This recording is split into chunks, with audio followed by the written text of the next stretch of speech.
ची पूजा करणारे करू दे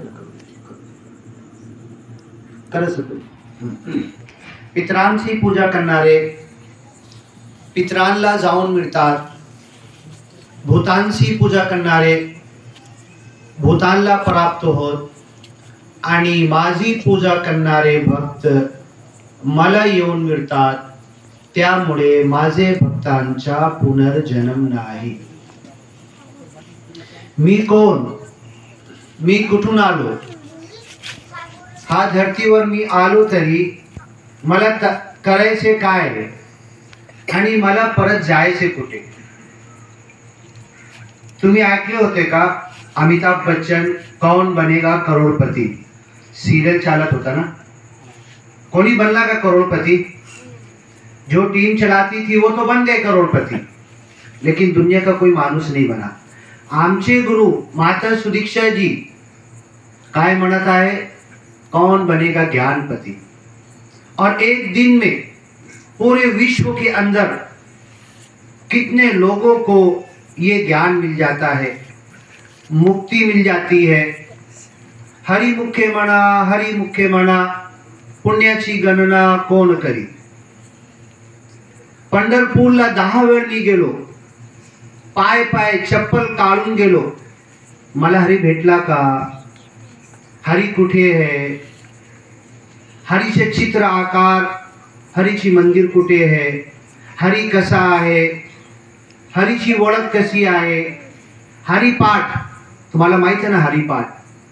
हरिपाठ छोटीशी पुस्तक आहे, तुम्ही आणा आणि तो वाचा.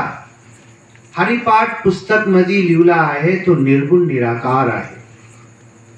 आमचे गुरु सद्गुरु माताजी दास ने तो ये सुना, सेवालाल महाराज बंजारा समाज में आए और आज पूछ लो सेवालाल महाराज के मानने वालों से, वो ये कहते हैं कि ये सेवालाल महाराज का जन्म है. ये सेवालाल महाराज का रूप लेकर निरंकारी गुरु आज दुनिया में आए हैं. यही कारण है कि आज के विश्व में मी पुसदला गेलो होतो. राजकमल जी हमारे निरंकारी महापुरुष है, वो हमको बोलने लगे कि पूरे विश्व में बंजारा समाज के लोग 30 कोटि पूरे विश्व में फैल चुके हैं. और माता सुदीक्षा जी क्या कर रहे हैं? माता सुदीक्षा जी के पास आज जो धन दौलत है, जो प्रॉपर्टी है, जो रुपया पैसा है, अगर माता जी पूरा बिजनेस और धंधे में तिजारत में लगा देंगे तो दुनिया के 1 नंबर के बिजनेसमैन बन जाएंगे. लेकिन ये दिन रात पूरे विश्व में क्यों जा रहे हैं? इनको कोई लालच नहीं है. ये आमची मुक्तीसाठी हमको मुक्ती मिलना चाहिए, हमको देव की ओळख होना चाहिए. आज लोग देव कुठे, देव कसा आहे, मला देवची ओळख पाहिजे, मला देव भेटायला पाहिजे. मी कुठे जाऊ? काशी मथुराला जाऊ, मक्का मदीनाला जाऊ, मला देव कुठे भेटील? सगळ्यांना हा तहान आहे, थकन है, सगळ्याकडे जाऊन परत येत, पण मनाला संख्या आहे. मन को चैन और सुकून नहीं मिलता है कि मला देव भेटला की नाही भेटला, माझी भक्ती झाली की नाही झाली, माझी भक्ती मध्ये चुकी तो नहीं है, मला हरि भेटला का नहीं, निर्गुण निराकार भेटला का नहीं. माता सुदीक्षा जी 20 मिनट के ज्ञान के अंदर, काही जास्ती वेळ घेत नाही, 20 मिनट के ज्ञान के अंदर ये निर्गुण निराकार अंग संग है, तुमच्या सोबत आहे, तुमच्या बरोबर आहे. जा मी तुम्हाला जोडून दिलो, सच्चे मालिक निर्गुण निराकार सोबत मी तुम्हाला जोडून दिलो. जा तुम्ही भक्ती करा, जा तुम्ही सेवा करा, सगळ्यांची सेवा करा. जात पात नको पाय. मुस्लिम है, हिंदू है, सिख है, ईसाई है, बंजारा है, कोण है, पूरे विश्व मध्ये जात पात मत देखो, सगळ्यांची सेवा करा तुम्ही आणि सिमरन करा. तुही निरंकार, मैं तेरी शरण हा, मैनू बख्श लो. अभी जो भगवत गीता का तो श्लोक दास ने पढ़ा है, माजी पूजा करनारे भक्त मला येऊन मिळतात। इस दुनिया में जब हम आते हैं, डेट ऑफ बर्थ, जन्मची तारीख सगळ्यांना माहित है ना? आधार कार्ड में, स्कूल एनसी में डेट ऑफ बर्थ, जन्म कधी झाला, पण माझी डेट ऑफ मृत्यू मला माहित आहे का? मी कुठे मरणार, माझी स्थळ स्थान जन्मची मला माहित है, पण राम राम सत्य जब मेरा खात्मा होगा, किधर जाके मैं मरूंगा, ये मुझे नहीं मालूम है। अब इस दुनिया में जब मैं आया तो अपनी मर्जी से नहीं आया। इस दुनिया में जब जीना है तो अपनी मर्जी से नहीं जीना है। इस दुनिया से जब जाना है, किस दिन किस तारीख को कहां से जाना है, ये भी अपनी मर्जी से नहीं जाना है। तो मेरी मर्जी तो कुछ है ही नहीं। फिर मेरी मर्जी के पीछे मैं दारू कैसे पीता हूँ, मैं झूठ कैसे बोलता हूँ, मैं गलत कैसे करता हूँ, मैं किसी को त्रास कैसे देता हूँ, मैं किसी को गलत नजर से कैसे देखता हूँ, ये मुझे परमिशन नहीं है। इस दुनिया में जो निरंकारी मिशन ज्ञान देता है, 5 प्रण लेता है। पहला प्रण ये कि तन मन धन, ये जो कुछ भी मेरे पास है ये मेरा नहीं है, ये प्रभु निराकार का, ये भाड़े का है। भाड़े का एक घर आपने लिया, अगर एक खिल्ला भी उसमें मारा तो मालिक आकर देखेगा तो बोलेगा वो खिल्ला क्यों मारा तुमने, मेरी दीवार क्यों तुमने खराब किया। ये तन मन धन सब भाड़े का है, प्रभु निराकार का है और इसका हिसाब देना है। मेरे पास तन मन धन कम है तो मुझे चोरी नहीं करना है, किसी का जाके गलत तरीके पर छीन के खींच के नहीं लाना है। तन मन धन मेरे पास बहुत ज्यादा है तो मुझे अपने तन मन धन से लोगों को त्रास नहीं देना है, लोगों की सेवा करना है। देखो हमारे सरपंच जी बैठे हुए हैं, नायक जी बैठे हुए हैं, इनके मुंह से एक बात सुन के मुझे बड़ी खुशी हुई कि 2-3 दिन के बाद पूरे गांव का दौरा करते हैं, फिरते हैं, कोणाला काय त्रास है का, काय झाला का, काय कमी जास्ती है क्या, सब जगह जाकर सबसे पूछते हैं। तो तन मन धन अगर ज्यादा है, सरपंच जी उनकी खेती में ले गए, दास ने देखा अपनी जिंदगी में पहली बार 3 फीट के ऊपर वीरमती पानी है, मच्छी है उसके अंदर, चावल डाल रहे थे और उन्होंने कहने लगा, बोले पानी तो बहुत है, अप्रैल मई के अंदर पानी कम होता है क्या आपका? उन्होंने कहा कि नहीं। उन्होंने कहा कि इस गांव में जितने घर बनते हैं, जो जितना 24 तास मोटर लगी हुई पानी लेकर जाता है। मैंने कहा सरपंच जी बस यही तो है कि इस वीर का पानी बढ़ रहा है और जिस दिन आप बंद लगा देंगे, लोगों को बांटना बंद कर देंगे, तो ये पानी का कोई भरोसा नहीं। फिर तो ये तन मन धन अगर है तो लोगों की सेवा करो, और सेवा करने में कौन सी जात का है, कौन सी धर्म का है, ये कभी मत देखो। बाबा हरदेव जी जब जिंदा थे, 36 साल कुर्सी पर थे, निरंकारी मिशन उन्होंने संभाला। एक व्यक्ति बहुत दूर से अपने घर से कुछ स्पेशल खाना बनाया उसने बाबा जी के लिए, और बाबा जी के पास लेकर जाएगा। रास्ते में, बस में, रिक्शा में, रेलवे में करते करते करते 3-4 दिन के बाद जब वो पहुंचा तो बाबा जी के पास जब पहुंचा तो बाबा जी के पास खाने का भंडार रखा हुआ है, सब ला के रख रहे, और बड़े प्रेम के साथ बाबा जी से कहा कि बाबा जी ये मैंने आपके लिए लाया है। तो बाबा जी हंसने लगे। बाबा जी ने कहा जब मांगा था जब तो नहीं दिया तुमने।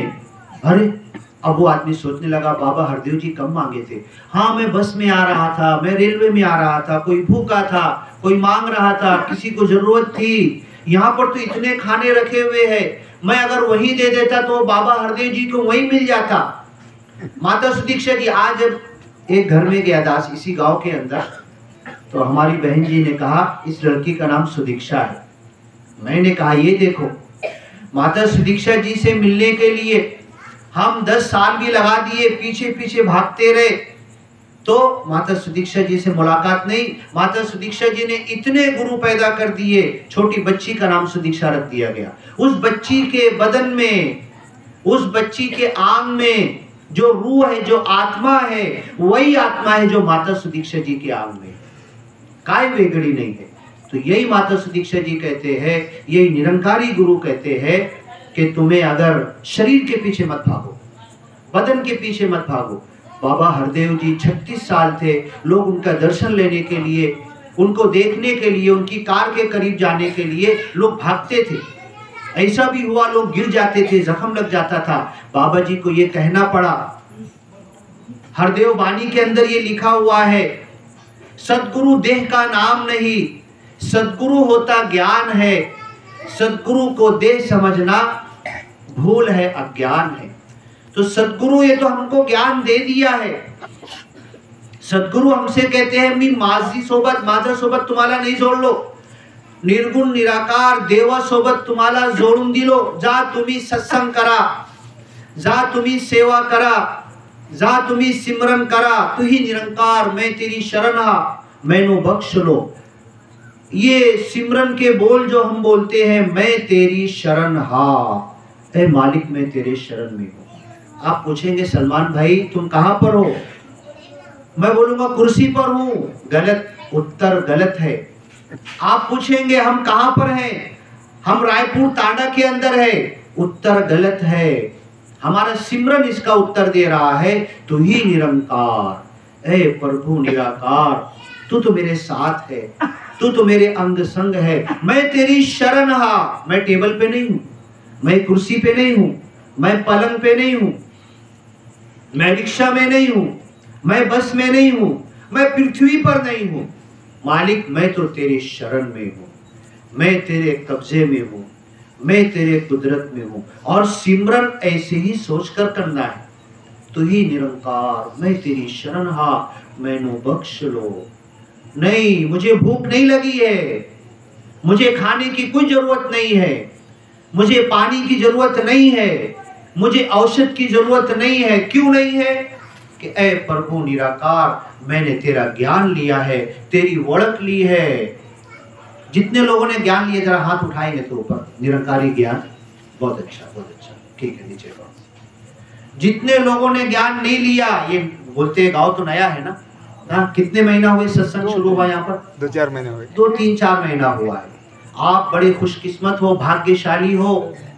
दास ने जब पानीपत में विचार माता सुदीक्षा जी के सामने दिया, पहली बार जब दिल्ली गया था, दिल्ली समागम के अंदर 9-10 साल पहले, तो बंजारा समाज के लोग सब जेवर पहने हुए, पूरा वो कपड़ा पहने हुए, और दिल्ली के अंदर बड़े ग्राउंड में गोल ऐसे बनाकर सब गीत पढ़ रहे थे।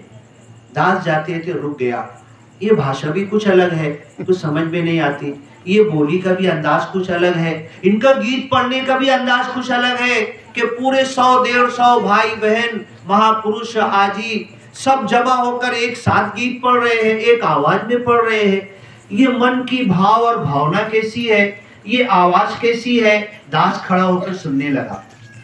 दास को शब्द कुछ समझ में नहीं आए, लेकिन दास को बहुत अच्छा लग रहा था, मन के भाव मालूम पड़ रहे थे, और दास की आंख में आंसू आ गए। वही कारण है कि आज आप इधर बैठे हैं और दास आपके तांडा के अंदर, और देवीदास चौहान जी के साथ कितने तांडा, महाराज जी से पूछो, वसंत जादव जी से, कितने तांडा 10 साल में दास घूम चुका है।